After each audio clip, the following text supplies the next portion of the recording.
बच्चों, आपका फिर से स्वागत है अल्पेश सर की हिंदी क्लास में।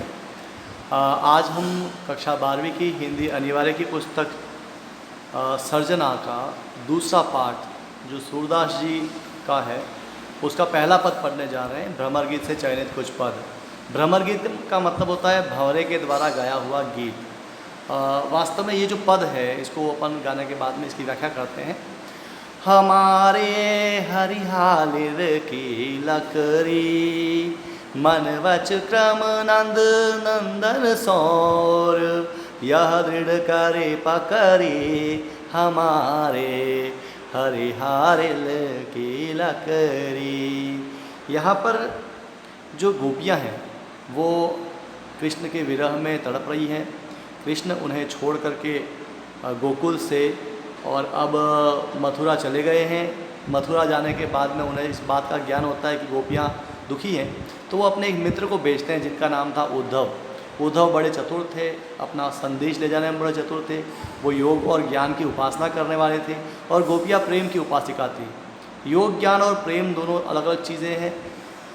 तो कृष्ण गोपियों का दुख कम करने के लिए उन्हें योग और ज्ञान का उपदेश देने के निमित्त से उद्धव को भेजते हैं। और वो उद्धव को गोपियाँ कहती हैं, क्या कहती हैं देखें कि हमारे हरि हारिल की लकड़ी, हमारे लिए हरि यानी श्री कृष्ण कैसे हैं? हारिल की लकड़ी मतलब लकड़ी के समान। हारिल क्या होता है? हारिल एक पक्षी होता है जिसकी विशेषता ये होती है कि वह अपने पंजों में सदैव एक लकड़ी पकड़े रखता है। अगर उससे वो लकड़ी छूट जाए तो वो अपने प्राण त्याग देता है। ये समझता है कि इस लकड़ी के बिना मैं जी नहीं सकता। तो वैसे ही गोपियाँ भी कहती हैं कि कृष्ण के बिना हम जीवित नहीं रह सकते। कृष्ण हमारे लिए कैसे हैं? कृष्ण हमारे लिए उतने ही महत्वपूर्ण हैं, उतने ही ज़रूरी हैं जितने हारिल पक्षी के लिए लकड़ी ज़रूरी है। लकड़ी का एक डंठल जो उसका सहारा है। तो जैसे हारिल के लिए लकड़ी सहारा है वैसे हमारे लिए कौन सहारा है? तो कृष्ण सहारा है। और फिर वो कहती है कि हमने कृष्ण को कैसे पकड़ रखा है? तो मन से, वच वचन से, क्रम कर्म से, यहाँ क्रम मतलब कर्म, मन से वचन से और कर्म से, नंद नंदन सो, नंद नंदन यानी श्री कृष्ण को और हृदय से दृढ़ करी पकड़ी, कट मतलब बड़ा पकड़ मजबूती से पकड़ रखा है। तो जैसे हारिल पक्षी ने लकड़ी को मजबूती से पकड़ रखा है वैसे कृष्ण को हमने अपने हृदय में मन से वचन से और कर्म से दृढ़ता से पकड़ के रखा है। उसे हम छोड़ नहीं सकते। आपका ये योग और ज्ञान का उपदेश भी हमें कृष्ण को भुला नहीं सकता। यानी कृष्ण हमारे लिए महत्वपूर्ण है, ज्ञान योग की हमें कोई आवश्यकता नहीं है। आगे वो कहते हैं जागत सोवत सपने सौ दुख कान्ह कान्ह जकरी हमारे हरिहारिल की लकड़ी। जागत जागते हुए, सोवत सोते हुए, सपने सपने में भी, जागते हुए सोते हुए सपने में भी, सौतुक मतलब सामने के सामने रहते हैं हमारे कृष्ण, इतने हृदय में बस गए हैं। सौतुक यानी सामने, समक्ष, बिल्कुल आँखों के सामने। तो जागते सोते सपने में सौतुक यानी सामने हैं कौन? कान्ह, कान्ह मतलब कृष्ण। और हमारा जो मन है वो कान्ह कान्ह जकरी, जकरी यानी जप लगाता रहता है, जप करता रहता है। किसका जप करता रहता है? कृष्ण का। तो भले कृष्ण हमें यहाँ से छोड़ करके चले गए हों लेकिन उनकी यादें हमसे छूट करके नहीं गई हैं। आज भी मानो वो हमारी आंखों के सामने हैं।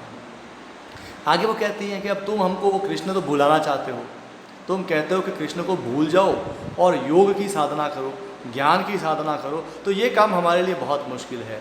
क्यों मुश्किल है? तो उस बात को यहाँ गोपियाँ कहती हैं कि सुनतहि जोग लगत ऐसो अली जो करोई ककरी हमारे हरिहारिल की लकड़ी। तो तुम अब कह रहे हो हमें योग, तो जोग यानी योग, जिस योग का तुम ज्ञान हमें देने आए हो वह योग सुनते ही लगत लगता है ऐसो ऐसा अली हे भंवरे। वो क्योंकि जो उद्धव थे उसको भी वो भ्रमर कहती हैं। क्यों? क्योंकि उद्धव भी काले हैं, भंवरा भी काला है।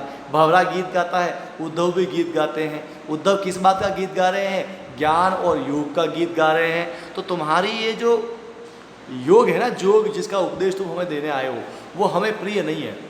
वो कैसा लगता है भंवरे? हे भंवरे उद्धव, ये कैसा लगता है? ज्यों करुई ककरी, ज्यों जैसे करुई मतलब कड़वी, जो स्वाद में बड़ी कड़वी हो, ऐसी ककरी, ककड़ी जैसी। कोई कड़वी ककड़ी आपको खिलाए, आप खाओगे? बिल्कुल नहीं खाओगे ना। तो वैसे ही तुम्हारा ये योग और तुम्हारा ये जो ज्ञान है वो मेरे लिए, हम गोपियों के लिए कैसा है? तो कड़वी ककड़ी के समान है भाई, हमारे किसी काम का वो नहीं है। इस प्रकार से गोपियाँ विरोध करती हैं किसका? उद्धव के ज्ञान और योग का। आगे कहते हैं कि वो ककड़ी सोई व्याधि हमें ले आए, देखी सुनी न करी हमारे, हरे हारे ले की लकड़ी। तो सोई व्याधि, वही बीमारी। कौन सी बीमारी? योग और ज्ञान को बीमारी कहती हैं गोपियाँ, कि वो योग ज्ञान की बीमारी हमें ले आए, हमारे लिए तुम ले आए। देखी सुनी न करी, बिना देखे बिना सुने बिना किए, हमने तो कभी ज्ञान योग कभी सुना नहीं, अब हमने जो सुनी नहीं, जो देखी नहीं, ऐसी व्याधि ऐसी बीमारी तुम हमारे लिए लेके आए हो, तो ये हमारे किसी काम की नहीं भैया। तो तुम क्या करो इसको? यह तो सूर तिन्हें ले दीजे, जिनके मन चकरी हमारे, हरिहारिल की लकड़ी।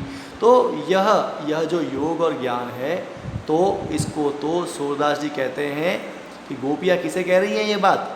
उद्धव से कह रही हैं, तिन्हें ले दीजिए, उनको ले जा करके दे दो। ये योग ज्ञान किसको ले जा करके दो?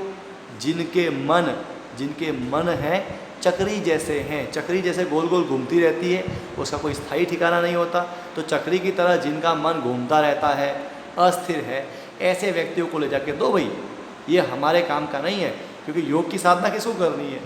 उसको करनी है जिसका मन भटकता है उसे, क्योंकि एकांत चाहिए, उसे अपने मन को सिद्ध करना होता है। इसलिए पर हमारा मन तो पहले से ही स्थिर है, पक्का है। किस में स्थिर है, किस में पक्का है? कृष्ण में। इसलिए हमें भैया तुम्हारे इस योग की ज़रूरत नहीं है, इसलिए कृपा करो और ये योग अपने पास ही रखो। इस पद के अंदर जो भाषा है वो भाषा ब्रज भाषा है। तो ब्रज भाषा में ये ककड़ी को ककड़ी कहा जाता है, अक्सर ड को र कहा जाता है, और बहुत ही सुंदर ब्रज भाषा का इसमें प्रयोग किया गया है। इसमें पद मैत्री अलंकार है जगह जगह पर, अंत में सब जगह यति मिलती है। पद के अंत में जो भी पद हैं, ये पद गेय हैं, इनको गाया जा सकता है। इसमें अलंकारों का प्रयोग सूरदास जी ने किया है, बखूबी किया है, बहुत सुंदर ये पद ओवरऑल बन पड़ा है। और इसके साथ में ही अपनी आज की व्याख्या समाप्त होती है। अगर आपको ये पद पसंद आया हो, आपको ये वीडियो पसंद आया है, तो इसे लाइक और शेयर ज़रूर करें। Thank you.